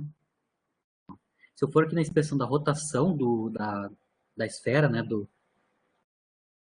da bola de bilhar, né, e colocar H igual a R, isso significa que a taxa de variação temporal, o d ômega dt é zero, certo? D ômega dt é zero. Isso significa que ômega é uma constante, nesse caso, mas, ômega é igual a uma constante, mas a gente sabe que a condição inicial é que a ômega é nula em t igual a zero. Bom, se ômega é uma constante e inicialmente ela é nula, ela vai ser nula sempre. Então, para esta condição aqui, onde H é igual a R, ou seja, quando eu aplico a força externa exatamente na linha que passa pelo centro de massa, né, o ômega Cm vai ser sempre zero, ou seja, não vai rolar. Porque para rolar tem que ter velocidade angular não nula, né? Então não vai rolar, exatamente. Então, aqui eu consigo mostrar um caso particular, um caso geral. Se eu aplicar bem ali no miolinho, né, no centro, não vai rolar. Vai só deslizar, se for o caso, né? Se movimentar, vai ser só translação, né? Só translação. E a ômega é zero, se a ômega é zero, não vai rolar, né? Vai rolar. Bom, se H for maior ou menor que R, que é os dois casos que eu estava falando, né? Vai ter rolamento, né? Vai ter rolamento. E aí o sentido do rolamento vai ser diferente, né? Se o H for maior que R, que é o desenho que eu fiz aqui, né? Ela vai rolar em sentido horário, como a gente estava imaginando, né? Originalmente. E se o H for menor que R, a gente vai ter rolamento no sentido anti-horário, né? Explicitamente, certo? Então, são os três casos que eu posso ter quando eu estou aplicando uma força externa na bolinha de bilhar, inicialmente em repouso, né? Enquanto eu estou aplicando essa força, o movimento da bola de bilhar segue essa equação aqui, ó. Aqui é a velocidade de translação e aqui é a velocidade de rotação, né? Velocidade angular de rotação. Elas estão conectadas, obviamente, mas depende da configuração de aplicação da força externa, na forma da quantidade H aqui, né? Que é o ponto onde eu estou aplicando a força externa, né? Inclusive, a gente pode, eu vou falar, no caso geral, pode ter rolamento e deslizamento, né? Mas a gente pode encontrar um ponto certinho onde eu posso aplicar a força externa na bola de bilhar de maneira que ela só role, né? Só role sem deslizamento. Isso eu posso fazer, certo? Se eu tenho a equação geral, né, de translação conectada com a rotação, eu quero só que ela saber qual é que é a força aplicada de maneira que ela só vai rolar e não vai deslizar, certo? Eu posso fazer isso. Eu sei que se só rolar e não deslizar, certo? Quando tem rolamento perfeito, eu sei que a velocidade de antimassa tem que ser igual à velocidade angular de rotação da bolinha vezes o raio, tá? Então, aqui eu venho na equação geral, venho aqui, e imponho que a velocidade do centro de massa, quando eu estou aplicando a força, seja igual a ômega cm vezes R. Ou seja, eu tenho a relação para rolamento perfeito, certo? Quando eu faço isso, o que acontece? Eu vou aqui do lado direito, imponho que a velocidade de massa é aquela conectada com o rolamento perfeito. Isso eu consigo obter qual é que é o H, né? Que é o ponto de aplicação da força, em que eu vou ter rolamento perfeito. Eu estou calculando aqui, claro que aqui tem o corte dos raios, dos ômega cm da vida, etc. Isolo H. Quando eu isolo o H, a altura H, eu mostro que se a altura de aplicação da força externa for 7/5, né, do raio, certo? 7/5 do raio, o bilharzinho aqui, enquanto estou aplicando a bola de bilhar, enquanto estou aplicando a força externa, vai rolar sem deslizar. Tá? Então, existe um ponto ali, certinho, onde eu aplico a força externa, onde a bola de bilhar vai apenas rolar perfeitamente, mas não vai deslizar, certo? Que é 7/5 do raio. Então, a altura horizontal aqui, vertical, perdão, H, se ela for 7/5 do raio, né? Ou seja, um pouquinho mais que o raio, né? 7/5 do raio, essa posição um pouquinho mais para cima aqui, eu vou ter apenas rolamento perfeito e não vou ter deslizamento, né? Explicitamente. Isso é o caso onde eu estou aplicando a força externa, como é que fica a translação e a rotação do boneco. No caso geral, a gente mostrou que tem tanto deslizamento quanto rolamento, e tem um ponto de aplicação onde tem apenas rolamento perfeito, né? Caso geral. Agora, eu vou considerar o caso do movimento da bola depois da tacada, ou seja, depois que cessou, né, a força externa, certo? Depois que cessou a força externa. Quando cessou a força externa, a única força que vai estar atuando sobre a bola de bilhar é a força de atrito, né? A força externa já está apagada, e aí a força de atrito é que é a única que vai entrar nas equações de translação e de rotação, certo? Aqui eu vou fazer o caso da aplicação, né, explicitamente, para o caso particular onde eu vou aplicar, onde a bola foi atingida no centro, né? Então, eu vou aqui e analisar o caso onde o H, né, é exatamente o raio da bolinha, né? Essas aqui são as condições iniciais, né? Então, aqui eu já apliquei a força externa que é com altura h igual ao raio, certo? Então, a velocidade de centimasso eu vou chamar de V0, que é a velocidade que ela vai ter, né? Que ela vai ter. Lembra? Quando eu aplico a força externa justamente no H igual a R, a bolinha não roda, inicialmente não rodaria, né? Ela só inicialmente teria só translação, né? Só arrasto. Né? Então aqui são as condições iniciais quando isso está acontecendo, né? Força externa horizontal foi aplicada exatamente no centro, né? E aí a velocidade de centimassa basicamente é V0, em tempo igual a zero, né? E a velocidade angular inicialmente é nula, né? E a gente vai analisar o que acontece, né? Após o tempo igual a zero, ou seja, o que acontece depois que apagou a força externa, o que vai acontecer com o movimento da bolinha de bilhar, tá? Então aqui, como eu estava falando para vocês, a única força que vai interessar agora, que está sendo aplicada sobre a bolinha, é a força de atrito, né? Força de atrito, que está aqui desenhado até o ponto de aplicação. Obviamente, a velocidade de antimassa ela vai variar no tempo, né? E, claro, eu posso ter uma velocidade angular, né, de rotação que eu tenho que conectar, saber ela, via as equações dinâmicas. Então, aqui eu vou fazer para este caso, onde a força externa já foi apagada, para o caso particular, onde a força externa foi aplicada bem aqui no miolinho, né? E agora eu estou analisando este caso depois da aplicação da força, depois que eu dou tacada, né? Eu vou reescrever, então, as duas equações, né, tanto de translação quanto a de rotação. A de translação, a força externa é só a força de atrito estático agora, né? Aqui. A força de atrito, igual a massa vezes a derivada da velocidade de antimassa. Essa é a equação de translação, onde agora a única força é a força de atrito, né? Certo? Que aponta em sentido contrário à direção x aqui, né? No sistema de coordenadas. Por isso que é o sinal menos aqui na frente do FA. Agora, na rotação, na equação de rotação, eu tenho o torque, né? Só tem um torque de novo aqui, né? A torque da normal e da gravitacional é zero, que está sendo aplicada no centro de massa, né? Da bola de bilhar. A única força que tem torque nulo é o torque da força de atrito, né? Explicitamente. Como a braço de alavanca é perpendicular à força de atrito, o módulo da força de atrito é a módulo da força de torque, perdão, o módulo do torque, né? Devido à força de atrito, é só o produto do braço de alavanca vezes o módulo da força de atrito, né? Ou seja, FA vezes R, né? E a direção em sentido é regra da mão direita, né? O vetor R, né? No R vetor P está para cá. Na regra da mão direita, isso vai nos dar, então, o vetor produto vetorial entrando dentro do plano, ou seja, na direção menos K-chapéu, né? Então, basicamente, a gente consegue reescrever a equação dinâmica, né? Torque líquido é só devido à força de atrito estático, e a rotação aqui, o momento angular de rotação, de novo, como movimento de rotação em sentido horário, a gente também sabe que o vetor L, né, o vetor momento angular, também aponta na direção menos K-chapéu. Então, aqui eu só reescrevi as duas equações de translação e rotação para a bola de bilhar depois da aplicação, onde eu só tenho força de atrito atuando. Se eu combinar essas duas equações de translação e rotação do bilhar, da bola de bilhar, no caso onde só o atrito está atuando, né, eu tenho uma nova equação. De novo, como eu fiz antes, integrei ambos os lados temporais, né?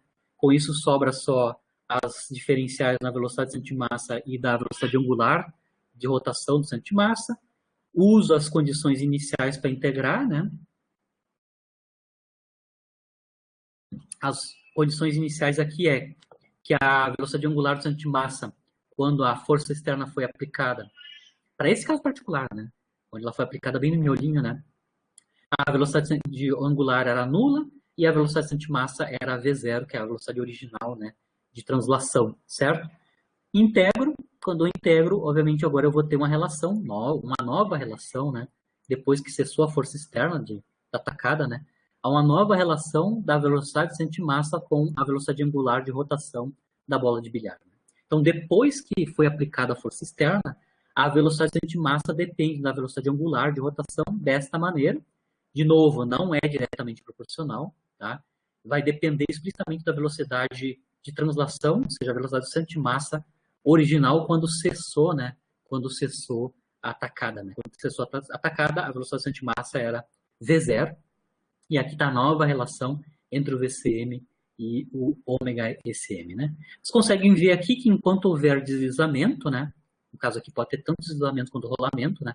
Enquanto houver deslizamento, né? A VCM vai diminuindo e a velocidade angular vai aumentando, né? Explicitamente. Por que eu vejo isso, né?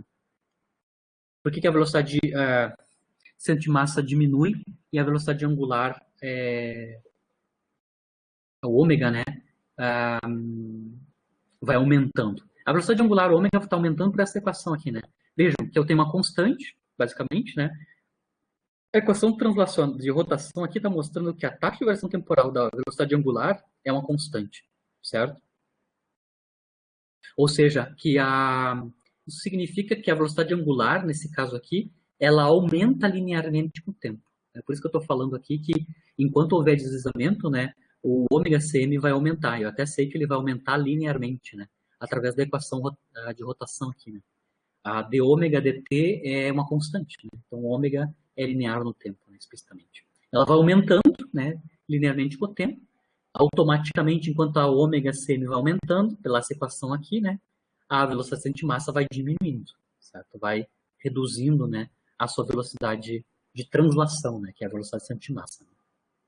Isso vai continuar, né, até o rolamento ser perfeito, né? Então, aqui, enquanto tiver deslizamento junto com o rolamento, isso vai acontecer. A velocidade angular vai aumentando e ao passo que a velocidade de massa vai diminuindo.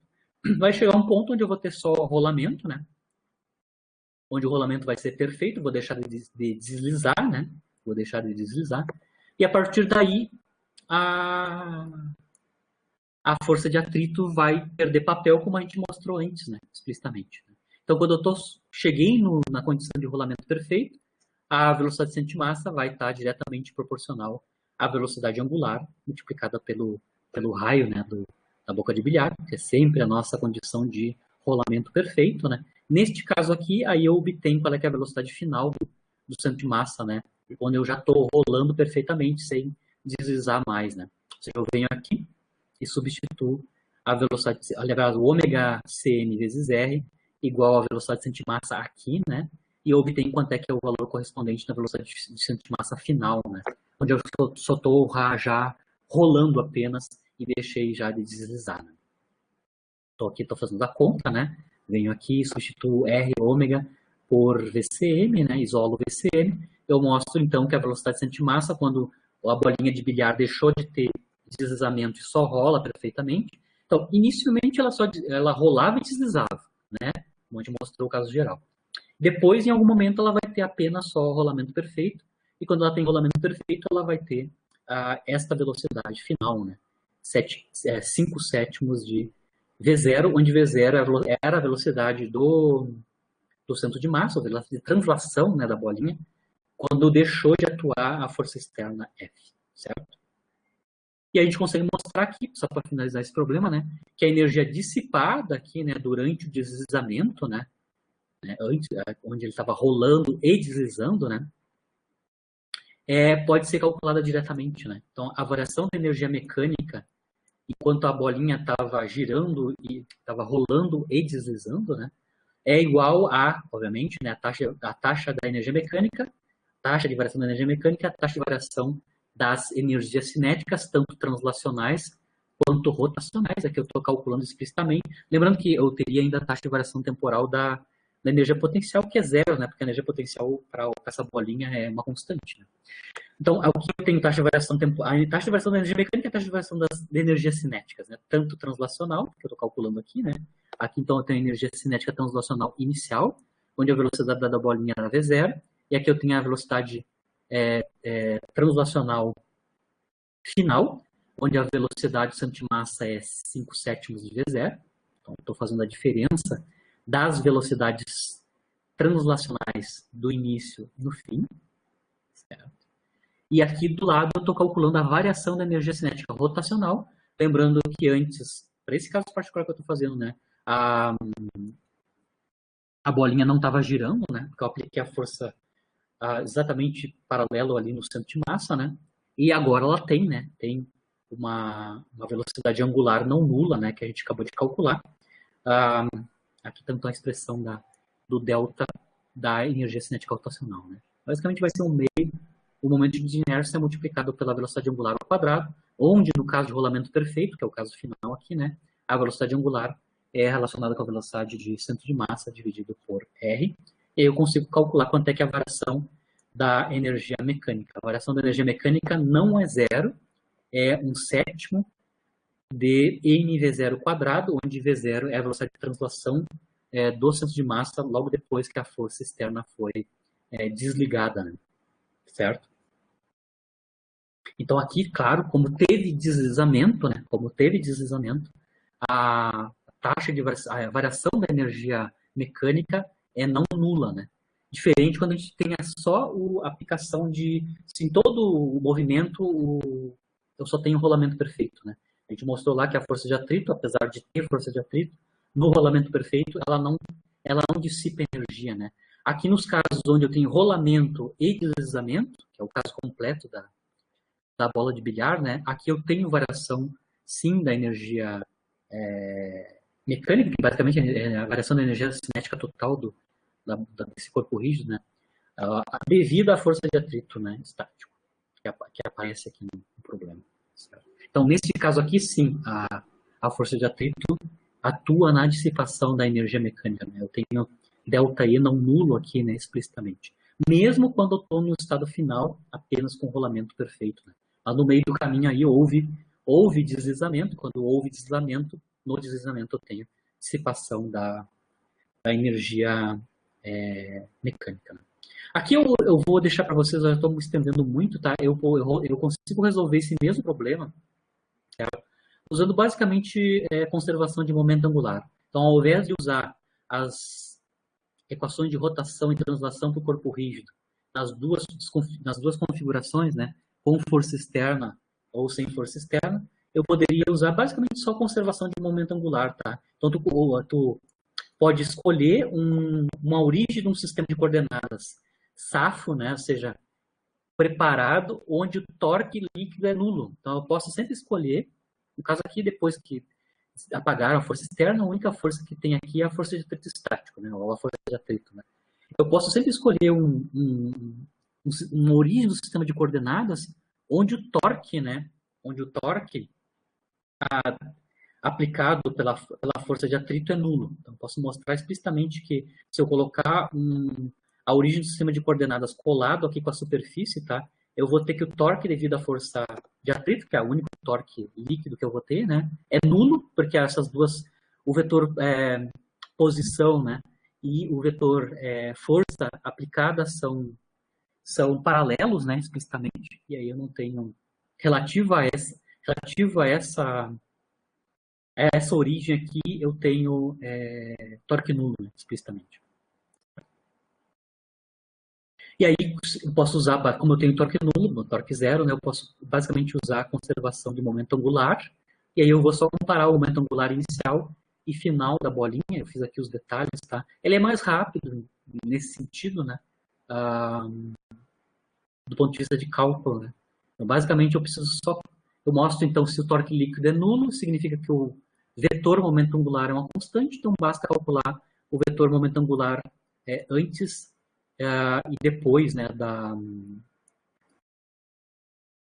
da aplicação da força externa, né, F. E aí a gente consegue obter a mesma relação, né, conservação dos momentos angulares, a mesma relação que eu acabei de mostrar lá em cima, né, qual é que é a velocidade de centro de massa relacionada com a velocidade angular e a velocidade inicial do centro de massa depois que a força é aplicada. Vocês vejam bem que a equação que eu obtenho, esta aqui, né, que eu obtive combinando translação com rotação, é exatamente a mesma que eu obtenho quando eu uso basicamente conservação de momento angular, o L constante, né?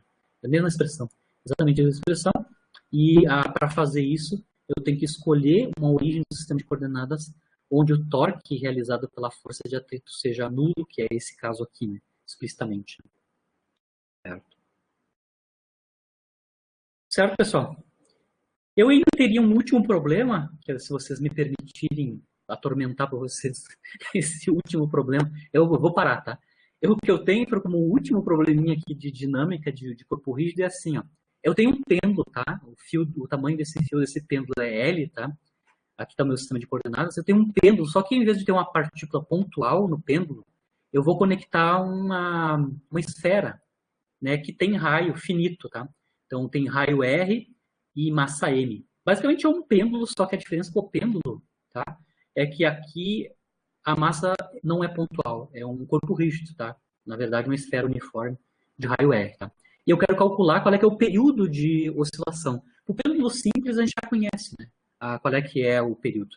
Eu quero ver qual é que é a diferença quando eu introduzo, ao invés de partícula pontual, eu coloco um objeto finito, ou seja, um corpo rígido, que na verdade é a realidade, né? A realidade a gente conecta com fios, são corpos rígidos que a gente está conectando com os fios, né?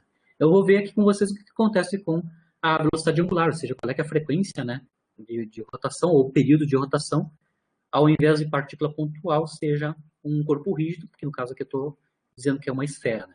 Para fazer isso, eu vou sempre usar a dinâmica rotacional, né?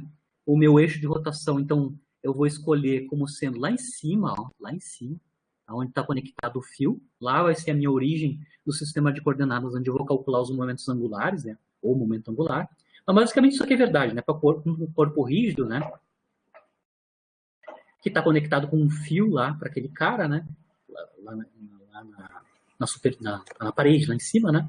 O torque líquido externo sobre esse corpo rígido é a taxa de variação temporal do momento angular, né? O vetor momento angular. Relativo ao ponto O, que é lá em cima, né? O momento angular desse corpo rígido aqui, né? É o momento angular do centro de massa, que é a questão lá da lista de exercício, né? Quando eu estou com um corpo rígido, claro, o eixo de rotação não passa por dentro do corpo rígido, está lá fora, né? O momento angular total desse corpo rígido é o seu momento angular do centro de massa, né? Ou seja, né, isso é o momento de inércia vezes a frequência angular de rotação. Ou seja, é ômega, I vezes ômega K chapéu, né? No caso aqui, por exemplo, eu estou pensando que o movimento aqui do pendular é na direção de rotação, aqui é a direção anti-horária, né? Onde o vetor ômega está na direção de K chapéu, por convenção. Então, aqui eu já sei, então, quanto é que é o momento angular. É o momento angular do centro de massa relativo a esta origem, né? Ou seja, ela depende apenas do momento de inércia e a velocidade angular de rotação. No lado esquerdo, a gente tem o torque, né? Torque. A gente só tem o torque devido à força gravitacional, né? Não tem mais nenhuma força externa aqui, né? Explicitamente, sobre o corpo rígido, né? A força-peso relativa ao ponto O lá, né? Relativo ao ponto O lá, eu tenho um torque que é calculável, né? Basicamente é R vetor P, né? Onde a P é o peso, né? Força-peso. O braço de alavanca é esse daqui, né? Então, o vetor R tem tamanho L, né? E o ângulo entre o vetor braço de alavanca e a força aplicada gravitacional é zero, né? Perdão, é θ, né? É o mesmo ângulo aqui relativo à vertical, é θ. Certo? E aí está aqui a expressão do torque, né? Torque devido à força-peso é módulo da força-peso, mzão G, multiplicado pelo tamanho do braço de alavanca, que é L, seno do ângulo entre esses dois vetores, né? Seno de θ, direção K chapéu, né? Vocês conseguem ver aqui. R vetor peso, né? R vetor peso. Nos dá um torque, um vetor torque que está entrando por regra da mão direita, né? Entrando no plano, ou seja, na direção menos K chapéu, né? Explicitamente, aqui é força restauradora, tem que ser assim, né? Explicitamente. Né? Então, a equação dinâmica, né? Torque tem que ser igual à taxa de variação temporal do momento angular. Como as direções, tanto do L quanto do torque, são na direção K chapéu, isso me dá uma equação escalar, né? Explicitamente aqui. Lembrando que o momento de inércia que eu estou calculando aqui, né, no meu LC, é o momento de inércia relativo ao eixo de rotação que está lá em cima, não passa pelo centro de massa. Então aqui eu tenho que fazer uma conta intermediária, né, para calcular quanto é que é o momento de inércia desse corpo rígido quando o eixo de rotação não passa pelo centro de massa, mas é paralelo a ele, né? Então a gente pode usar o teorema de Steiner, né, ou o teorema dos eixos paralelos, para obter quanto é que é o momento angular do corpo rígido relativo àquele eixo lá em cima, né, comparado com o do centro de massa. Lembrando que essa aqui é a expressão que a gente derivou na aula passada para o teorema de Steiner. Né? O momento de inércia para qualquer eixo que é paralelo com o eixo de centro de massa, né, tem esta equação para a relação entre eles. Né? Então, o momento de inércia relativo a um eixo paralelo ao centro de massa é o momento de inércia do centro de massa mais a massa total do corpo rígido, multiplicado pela distância entre esses dois eixos ao quadrado. Então, no nosso caso, o IO, né, que é um eixo paralelo ao centro de massa, é o momento de inércia da esfera, né, ou seja, o momento de inércia relativo a um eixo que passa pelo centro da esfera, ou seja, pelo centro de massa da esfera, massa da esfera multiplicada por a distância entre os dois eixos, né, que é o tamanho do fio, né, basicamente. Com isso, então, eu consigo calcular o IO, que entra aqui na expressão do momento angular e vai aparecer aqui na equação dinâmica rotacional, né, explicitamente. Então, aqui está calculado quanto é que é. Lembrando que para a esfera, passando para o centro de massa, o momento de inércia dele é 2/5 de mr². Né? Se a gente está com pequenas oscilações, que é o que a gente quer, né, pêndulo simples, né, seno de θ é aproximadamente θ, né, pequenos ângulos, né, então, esse termo aqui eu posso aproximar por θ, né, e lembrando também que dω dt, lembrando que ômega dt, θ de ômega, né, dω dt basicamente é a derivada segunda dos ângulos relativo ao tempo, né, dω dt é a derivada temporal do dθ dt, ou seja, isso é a derivada segunda dos ângulos. Então, esta equação aqui, que vem da equação rotacional para o pêndulo, né, onde eu tenho um corpo rígido, uma esfera conectado com fio, para pequenos ângulos, essa equação ali vira esta equação aqui. Aqui do lado esquerdo eu tenho menos o peso, mg, o tamanho do fio, seno de θ para pequenos ângulos é θ, o momento de inércia relativo ao O, né? Usei o teorema de Steiner para escrever ele em termos do momento de inércia relativo ao centro de massa, e aqui a aceleração angular em termos dos ângulos, né? Se eu isolar aqui, ou seja, me livrar desse termo que está acompanhando a derivada segunda nos ângulos, né, eu tenho essa equação diferencial que sobra aqui. Essa equação diferencial aqui para os ângulos, né, basicamente é a equação diferencial do oscilador harmônico, né, a derivada segunda da variável dependente, mais um termo linear na variável dependente. A gente sabe, igual a zero, uma equação de DO de segunda ordem homogênea, né, com coeficientes constantes, né. A gente sabe que o termo que acompanha o termo linear no EDO de movimento harmônico, né, é justamente a frequência angular ao quadrado. Então, aqui eu consigo identificar que toda essa tralha aqui que restou, né, acompanhando θ, vai me dar a frequência angular de oscilação desse pêndulo aí, onde eu estou colocando não uma massa pontual, mas sim um corpo rígido, uma esfera de raio R, junto com o fio, né, conectado com o fio. Então, tá aqui quanto é que está o ômega zero, já consigo obter. Ele é bem complicado, né? Ele depende do tamanho do fio, da constante gravitacional, depende do raio do fio, né? Exatamente, depende de três quantidades aqui explicitamente. Né? E aí, finalmente, eu vou calcular quanto é que é o período, né? 2π sobre a frequência angular é o período. Fazendo a continha aqui, eu consigo mostrar que essa é a expressão geral de um pêndulo que eu, ao invés de uma massa pontual, eu tenho uma esfera de massa, uniformemente distribuída a massa, né? É 2π multiplicado por raiz quadrada dessa tralha, onde o termo principal é L sobre G, né? Mas eu tenho um segundo termo corretor, onde eu tenho exatamente o raio do... Na verdade, a razão, né, entre o raio da esfera e o comprimento do fio, ambos tudo ao quadrado, né?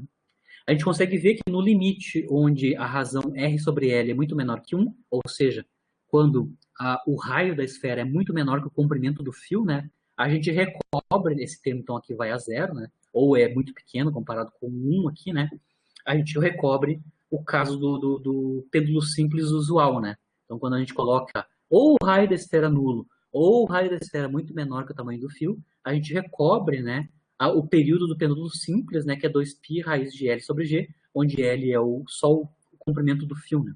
No caso completo, eu tenho a dependência no raio, né, da esfera. Claro que quando o raio da esfera é pequenininho, comparado com o tamanho total do fio, né, isso não contribui muito para o período, mas eu tenho a expressão geral só advindo da equação rotacional, né, rotacional para o pêndulo, assumir que o pêndulo aqui é um corpo rígido, né, onde eu tenho uma esfera e usei, inclusive, o teorema de Steiner para relacionar os dois momentos de inércia, né, dessa esfera relativo ao eixo O, que passa por O, e o eixo que passa pelo centro de massa, certo? Desculpa me estender tanto, eu tinha preparado, mas eu acho que eu encerrei essa questão do corpo rígido, todo o detalhamento, se tem ou não tem deslizamento, certo? Na aula que vem, eu vou dar aula, na aula que vem, eu lembro que eu tenho que cumprir 28 aulas, né? 14 semanas, 28 aulas. Na aula que vem, então, eu vou fazer a questão dos sistemas de referência não inercial. Né? Na aula que vem, a gente vai tratar Como é que eu descrevo o movimento onde o meu sistema de referência não obedece à primeira lei de Newton, né? Ou seja, não obedece à lei de inércia, né? Certo? Ou seja, as leis da mecânica não valem num sistema de referência assim. E a gente vai entender o que vai acontecer, né? Vão aparecer forças fictícias e a gente vai analisar como é que ficou o movimento. A gente está usando sistemas de referências acelerados, né? Esse é o caso, certo? Os sistemas de referência não inerciais são sistemas de referências acelerados relativos a uma inercial. Certo? Perguntas